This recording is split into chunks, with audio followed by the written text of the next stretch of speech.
Alors, en manchette aujourd'hui, la baignade bientôt possible à Lanoraie et quel avenir pour les claims dans la MRC d'Autrey.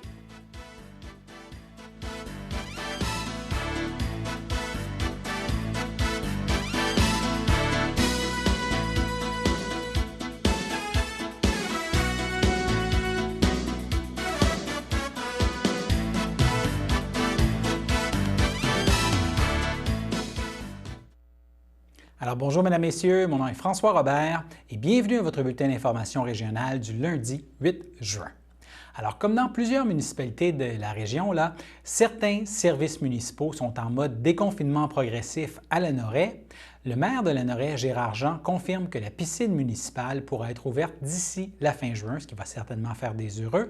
On se rappelle que le mois dernier, il avait émis des doutes à ce sujet, compte tenu notamment des contraintes de désinfection engendrées par le contexte pandémique et du besoin accru de main-d'œuvre d'entretien que cela suppose dans une infrastructure comme les vestiaires et salles de toilette d'une piscine municipale. Alors, j'ai demandé à M. Jean ce matin, lors de notre échange par vidéoconférence, comment se passait le déconfinement progressif des services municipaux à Lanoraie. Là, il y a des parcs qui sont réouverts. Comme infrastructure, il y a le tennis qui est réouvert. À part de ça, je pense que c'est pas mal ce que ça concerne, là, pour le moment. L'autre jour, vous m'aviez dit que vous n'étiez pas sûr d'ouvrir la piscine. Là, est-ce que vous avez pris une décision pour la piscine? Et supposée être ouverte, il faut que je reparle à mon directeur général. Il fallait qu'il contacte les sauveteurs. Parce que la première chose à s'assurer, c'est d'avoir les sauveteurs. Mais en principe, on devrait ouvrir. Là. Mais je ne connais pas toute la nomenclature là, de comment qu'on va procéder puis tout ça. Là. Il y a toutes les règles à suivre avec la santé publique. Est-ce que vous visez la Saint-Jean-Baptiste ou quoi pour l'ouverture? Normalement, on rouvre à Saint-Jean-Baptiste. En principe, on devrait ouvrir au même moment. Avec des mesures sanitaires Oui, implantées. effectivement. Là, il va y avoir des limites, tout ça, mais ils sont en train d'organiser ça avec les loisirs. Mais je n'ai pas beaucoup de détails parce que justement, il fallait qu'ils vérifient les sauveteurs qu'on avait. Après ça, il va falloir s'adapter pour le nombre de personnes qu'on va avoir, comment est-ce qu'on va procéder pour les douches. Je pense que ça va être à l'extérieur. Bien évidemment, nous autres, nos douches sont à l'extérieur. Mais c'est sûr que la toilette, je pense qu'elle ne pourra pas être utilisée parce qu'il faut avoir quelqu'un. C'est tout ça qu'on est en train de vérifier. Et lors de l'Assemblée de juin du Conseil municipal de Lanoraie la semaine dernière, le rapport du maire pour la dernière année a été déposé. Les explications du maire Gérard Jean.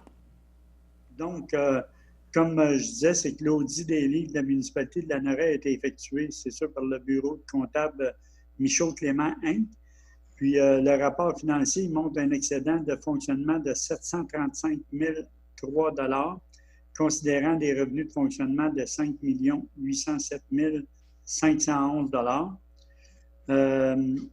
Il est aussi important de souligner que selon les données disponibles à ce jour, au 31 décembre 2019, l'endettement total à long terme par 100 $ de RFU, qui est la richesse foncière uniformisée, pour notre municipalité est de 37 cents par 100 piastres d'évaluation, alors que l'endettement moyen de la MRC des 15 municipalités est de 1,20 $.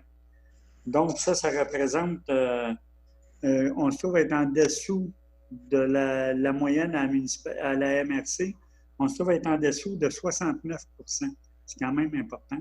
Et puis, quand on regarde au niveau de la région administrative, qui est la région de la Naudière, que ce taux d'endettement-là, il est de 2,51 $. Donc, là, on se trouve à être 85 % en deçà de ça au niveau de la municipalité de Lanoraie. Je pense que c'est des choses qui méritent d'être mentionnées. Et puis, vous êtes autrement dit, vous seriez une des municipalités les plus en santé financièrement de la MRC, là. Exactement, exactement. Puis ça, c'est toutes des données qui sont disponibles d'ailleurs sur le ministère des Affaires municipales qui, quand on va le chercher, là, on a, comme là, ça, c'est Lanoraie, mais c'est quand même très intéressant. Donc, je disais par rapport nous avons reçu la confirmation du ministère des Affaires municipales et de l'Habitation du Québec d'un versement additionnel de 23 075 $, ce qui porte à 1 476 969 $ le montant cumulatif autorisé provenant d'une partie de la taxe sur l'essence et de la contribution du Québec, ce qu'on appelle communément la TEC, que les municipalités ont droit.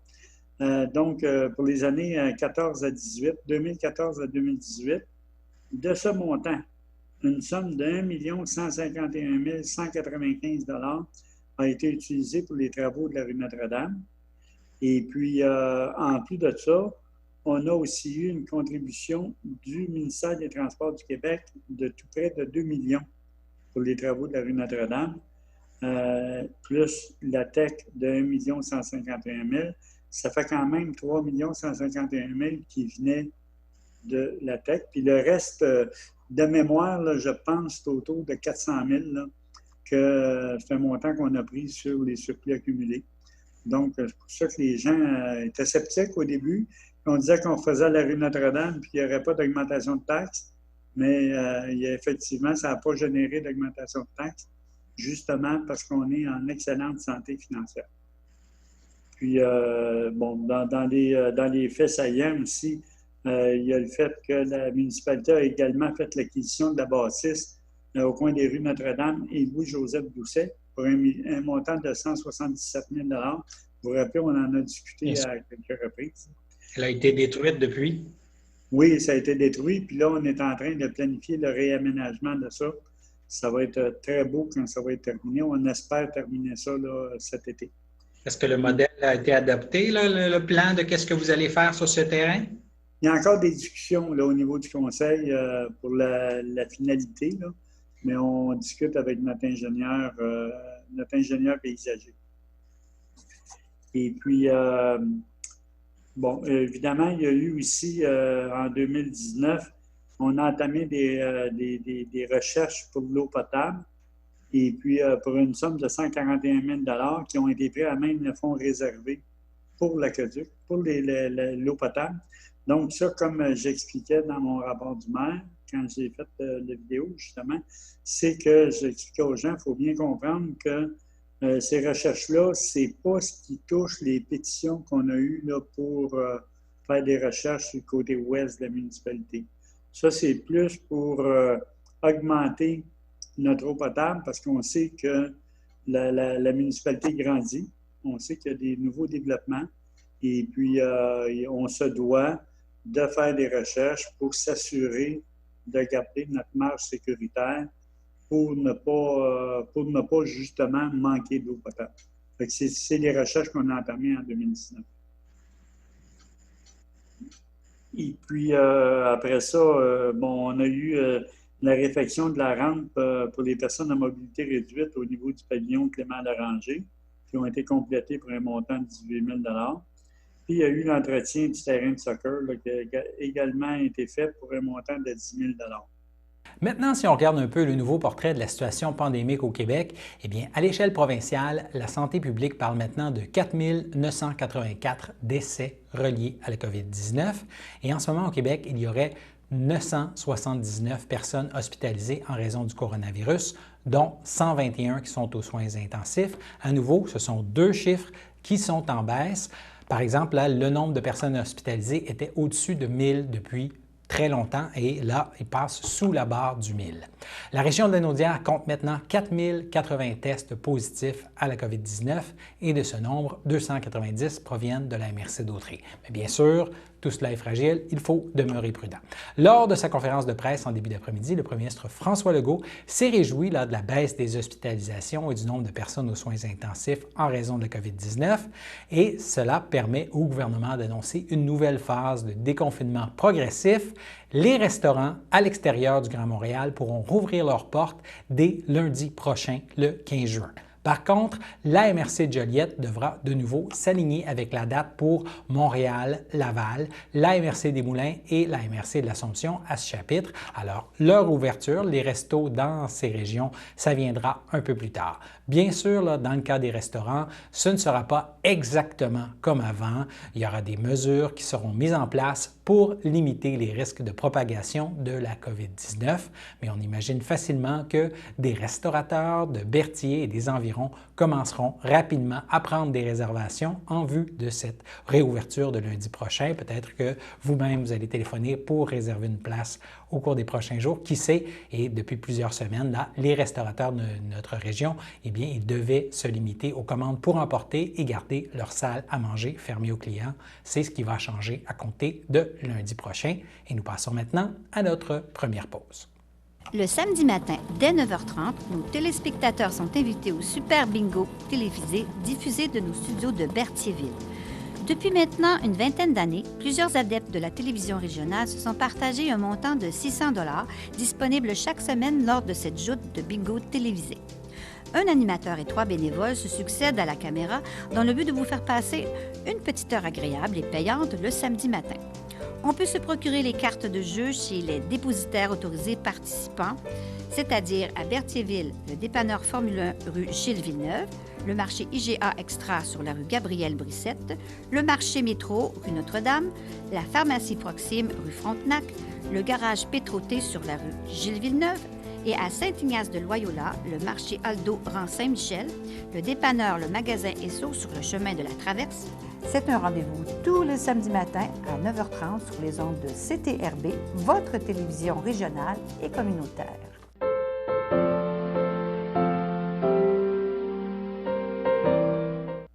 Alors, au chapitre des anniversaires pour ce lundi 8 juin, la FADOC de l'Île-du-Pas souhaite un joyeux anniversaire à Richard Guertin et Colette Courchaine, alors que l'Association des personnes handicapées du secteur Berthier souligne l'anniversaire aujourd'hui de Bruno Bergeron-Paquin. Alors, c'était les anniversaires du jour pour aujourd'hui. Maintenant, tel qu'indiqué en manchette, là, il y a plusieurs comités vigilance hydrocarbures de la région qui sont inquiets, qui se demandent ce qui va arriver avec les claims dans la région. Nous avons parlé le vendredi du fait qu'il y a effectivement là, de ces comités là, qui sont inquiets, qui ont interpellé le Conseil des maires de la MRC d'Autrey là, au début mars concernant justement l'avenir des claims pour l'exploitation du gaz de schiste dans la région notamment. Et depuis l'embauche dans la haute fonction publique par le gouvernement caquiste, un ancien employé de la compagnie Kester qui vise l'exploitation, cette inquiétude augmente encore davantage, notamment, et aussi le questionnement des membres des comités vigilance hydrocarbures de la région. Alors, on en a discuté avec une de leurs porte-parole, Odette Sarrazin, par vidéoconférence. Vous avez vu là 2 captures d'écran montrant un peu la quantité de claims qui ont été pris par des compagnies souhaitant exploiter les ressources naturelles du sous-sol de notre MRC et de la vallée de Saint-Laurent. Alors, pour cette deuxième partie d'entrevue avec Mme Sarrazin, on la retrouve juste un peu avant la fin de la première partie, diffusée l'autre jour, alors qu'elle lance l'appel à ne pas renouveler les licences pour les claims sur le territoire de la MRC d'Autrey et rappelle ce qui implique la fracturation pour extraire le gaz de schiste. Alors, vous comprendrez ainsi mieux le début de la deuxième partie de l'entrevue que voici. Ne renouvelez pas de licence. Gardons notre sous-sol intact. En tout cas, on y va un peu dans notre cours, là, mais c'est que ça impacte tout le Québec d'avoir des licences qui menacent. C'est ça. Puis la fracturation, quand on sait la fracturation, c'est que c'est des puits dont on fait des forages verticales. Et ensuite, on s'en va à l'horizontale. Donc, ces forages-là peuvent avoir 2 kilomètres sous la terre. Donc, chez vous, vous pouvez dire, moi, je ne veux pas que ces entreprises-là viennent chez nous, mais si le voisin accepte, ça se pourrait que votre eau potable soit affectée par rapport à ce forage-là dont ils injectent des produits chimiques et tout ça. Mais là, dans la nouvelle avec Kester, qui nous dit que ça va être du gaz propre parce qu'ils n'utiliseront pas d'eau potable, ils ne mettront pas de produits chimiques. Ça va être fait avec de l'hydroélectricité, fait que ça va être tout à fait intact et sans problème, ce développement-là. C'est le discours présentement que tient Kester pour aller chercher des actionnaires puis être bien cotés en bourse. De Kester, comme quoi leur nouveau procédé serait plus propre, ça ne vous convainc pas du tout, là? Bien, écoutez, quand on insère quand on fore quasiment 1 kilomètre dans le sol, quand on va fracturer cette roche-là, il n'y a pas vraiment de moyen, en tout cas, il n'existe pas de moyen vraiment sécuritaire. Parce que d'autant plus que quand on va forer à ces profondeurs-là, bien, il se dégage des gaz radioactifs. Ces gaz-là, radioactifs, bien, ils vont être à la surface. Où ils vont aller dans nos nappes souterraines, puis éventuellement rejoindre nos puits. C'est de réveiller le monstre que d'aller toucher au cœur de la Terre. En tout cas, pour nous, c'est ça qui fait que en tout cas, on s'est opposé depuis 2009-2010, les comités citoyens, puis on va continuer de le faire parce que c'est des projets qui n'ont pas de sens. Puis en plus, dans la crise climatique qu'on vit présentement, développer cette industrie-là, c'est développer des gaz, c'est de mettre encore des gaz à effet de serre dans l'atmosphère. Et là, bien, on vit une pandémie, puis la pandémie est en lien aussi avec cette crise climatique-là. Tu sais, on a déforesté, on a avec la consommation qu'on a, les gaz à effet de serre qu'on émet dans l'atmosphère, ça n'a aucun bon sens. Fait que donc, continuer dans cette voie-là, c'est aussi perturber encore davantage le climat, puis on sait qu'on ne veut pas perturber davantage. Et là, le gouvernement se targue de faire preuve de beaucoup de transparence dans la gestion de la pandémie. Vous aimeriez qu'il fasse preuve de plus de transparence dans le dossier des hydrocarbures aussi? Bien, effectivement, parce que là, tout se fait à huis clos. Comme toutes les questions qu'on se pose, on n'a aucune réponse. Et tout se fait à huis clos. Là, les compagnies, les lobbyistes travaillent dans l'ombre, mais ils sont très, très, très, très présents là, présentement auprès du gouvernement, comme on peut le constater, en nommant une personne de Quester dans le conseil, de secrétaire général au conseil exécutif du gouvernement. Ça n'a rien de rassurant, là. Et est-ce que vous avez eu une réponse de la part de Mme Proulx? Non, nous avons eu un accusé de réception. Ça, c'est les suivis que nous allons faire dans les semaines suivantes pour être capable. Je sais qu'elle a des dossiers très importants présentement. Étant ministre du Tourisme, je sais que il y a des situations économiques difficiles pour beaucoup, beaucoup de personnes. Puis je comprends que c'est la priorité pour le moment. Mais oui, on continue nos démarches au moins pour la rencontrer ou rencontrer les membres de son organisation pour qu'on ait des réponses et qu'on ait un suivi de ce dossier. Et pour l'instant, qui sont vos alliés dans cette démarche? Par exemple, là, le maire de Lanoraie, Gérard Jean, là, qui a, dans le passé, fait plusieurs sorties contre l'exploitation du gaz de schiste dans la région. Est-ce que vous avez communiqué avec lui pour qu'il vous appuie? Est-ce que vous avez communiqué avec le préfet, M. Germain? Bon, donc, nous avons envoyé, c'est ça, nous avons envoyé notre lettre qu'on avait envoyée à Mme Proulx, nous l'avons envoyée au conseil de la MRC de Dautrey.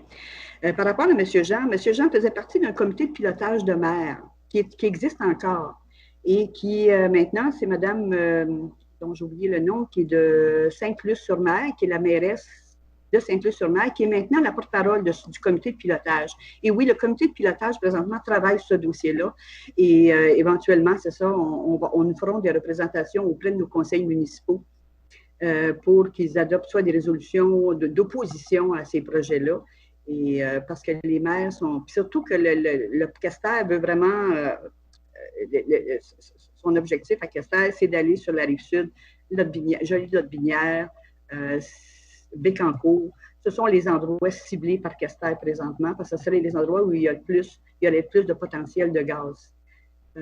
Donc, ces maires-là, déjà de la Rive-Sud, dont le maire de Sorel-Tracy, qui fait partie du comité de pilotage, il y a je ne sais plus combien ils sont de maires là-dessus, mais le comité qui gère ça sont une dizaine de maires du Québec qui apportent aussi ces demandes-là auprès de l'Union des municipalités du Québec et de la Fédération québécoise des municipalités. Donc, c'est un dossier à suivre, c'est un dossier qui revient très vivant. On croyait un petit peu enterré, mais l'industrie ne meurt pas. Fait que donc, on suit ça de très, très près, puis c'est sûr que nos élus vont être interpellés très bientôt par rapport à ça, en espérant qu'on puisse aller les rencontrer et pouvoir jaser un peu. C'est difficile un petit peu de ces temps-ci d'être en contact avec les gens, puis c'est comme ça qu'on réussit à passer nos messages.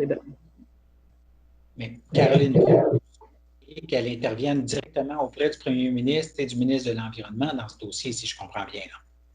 Bien, oui, c'est ce qu'on souhaite vivement, puis qu'elle porte le message que nous, on porte comme comité de citoyens, parce que c'est un impact important pour tout le Québec. Là. C'est pas juste la MRC de Dautré. Là.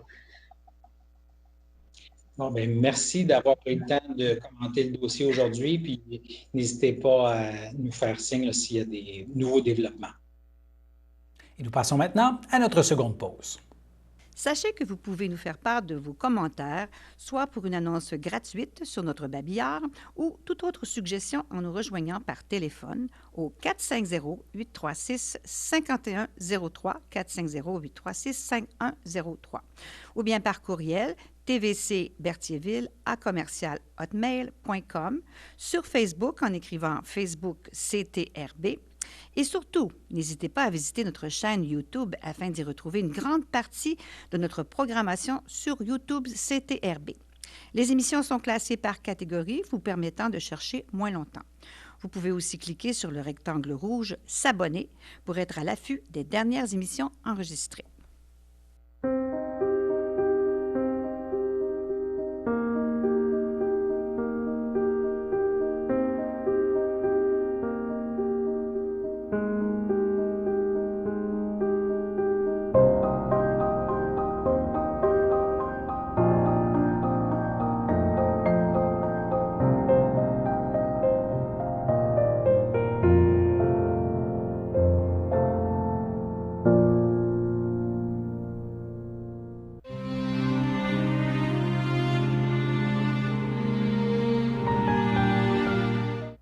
Au centre hospitalier Pierre-Le Gardeur, le 25 mai, à l'âge de 57 ans et 10 mois, est décédé M. Pierre Arnois, fils de Georgette Moreau et de feu William Arnois, demeurant à Sainte-Julienne et natif de Berthierville. Lui a précédé sa sœur, Marie-Carole Arnois.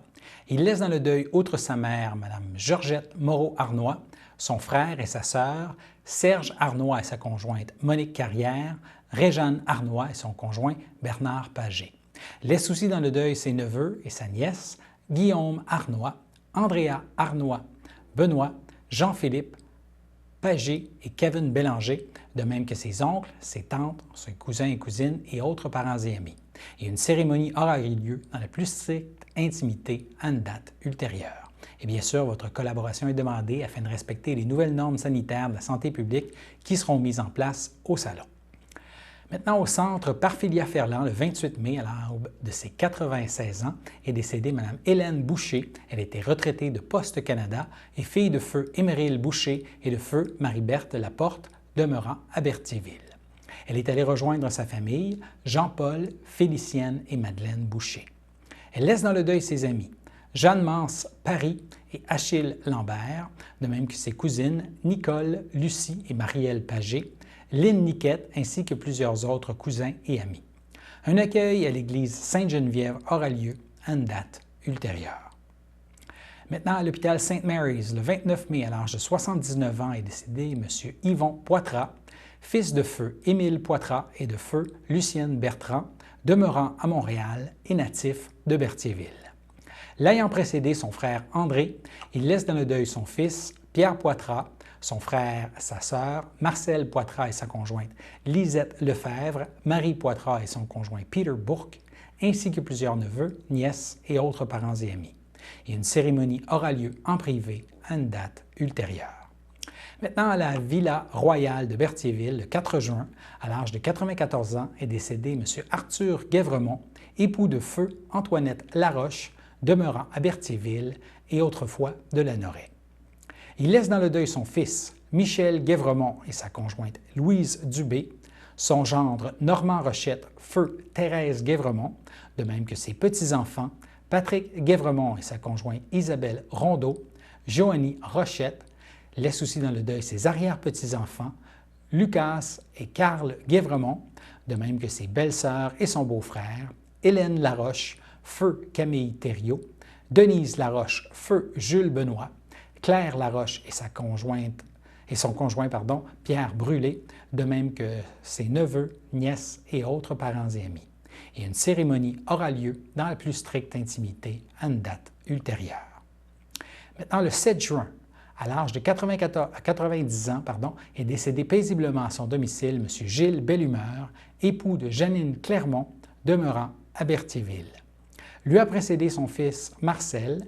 Il laisse dans le deuil, outre son épouse, ses enfants, Marie-Thé Bellumeur et son conjoint Danny Gravel, Micheline Bellumeur et son conjoint Richard Enfield, le juge Michel Bellumeur et André Boutin, ses petits-enfants Karine Bellumeur, Patrick et Isabelle Hallé, Francis et Michael Gravel, Roxane et Vincent Bellumeur, de même que ses 7 arrière-petits-enfants, son arrière-arrière-petit-fils, ses frères, sa sœur, ses beaux-frères et belles-sœurs, de même que ses neveux, nièces et autres parents et amis.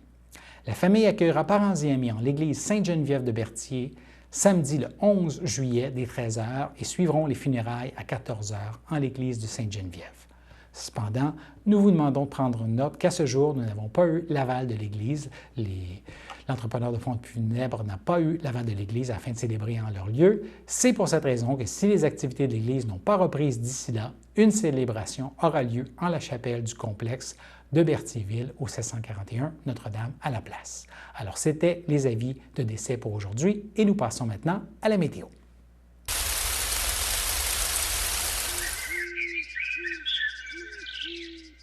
Alors bonjour tout le monde, donc c'est moi aujourd'hui qui va faire la météo. Donc pour aujourd'hui, on a une température de 21 degrés avec un ressenti de 21 cet après-midi. En soirée, on va plutôt s'approcher du 19 degrés avec un ressenti de 19 et c'est partiellement ensoleillé, il y a beaucoup de nuages, mais quand même, il y a des belles éclaircies aujourd'hui et il fait, somme toute, assez chaud. On est très bien. Cette nuit, on devrait plutôt s'attendre à une température de 13 degrés avec un ressenti de 12 et il va y avoir quand même beaucoup de nuages, mais justement, la nuit, on va pouvoir moins observer les étoiles. C'est un détail. Mardi matin, on va plutôt s'approcher d'une température de 16 degrés avec un ressenti de 16. Donc, un peu plus frisquet comme matin, donc mettez peut-être une petite laine pour vous rendre au travail. Mais somme toute, le niveau de UV reste quand même très élevé aujourd'hui, donc prenez vos précautions, mettez de la crème solaire. Et puis, le niveau de pollen est un peu moins pire que les journées précédentes, donc il se tient à modérer et la qualité de l'air est bonne. Demain après-midi, on s'attend à une température de 23 degrés avec un ressenti de 26 et ça va être plus ensoleillé, donc encore un peu nuageux, mais ça va se réduire à certaines formes de passage. Et demain soir, plus chaud que la soirée d'aujourd'hui, avec une température de 21 degrés avec un ressenti de 23. En ce qui a trait au bulletin moustique, eh bien, malheureusement, comme on s'attendait avec un retour de la chaleur, eh bien, il va y avoir beaucoup de maringouins. Donc, quantité très élevée, prenez vos précautions. Ça va surtout être aujourd'hui, demain, donc lundi, mardi, ainsi que vendredi. Pour le restant de la semaine, ça va rester, somme toute, assez modéré. Les mouches à chevreuil et les mouches noires, ça va rester très faible, sauf demain pour les mouches noires où ça va être assez modéré. Donc, faites attention à ça. Parfait! Bon, c'est beau! Alors, un gros merci à notre collègue étudiant Xavier, qui est aussi météorologue à 16 heures. Alors voilà, c'était vos informations sur les ondes de CTRB. Revenez-nous demain pour un autre bulletin d'information régionale et d'ici là, portez-vous bien. Au plaisir de vous retrouver demain.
Les télévisions communautaires autonomes du Québec, ce sont les télévisions les plus importantes parce qu'elles sont proches de la communauté.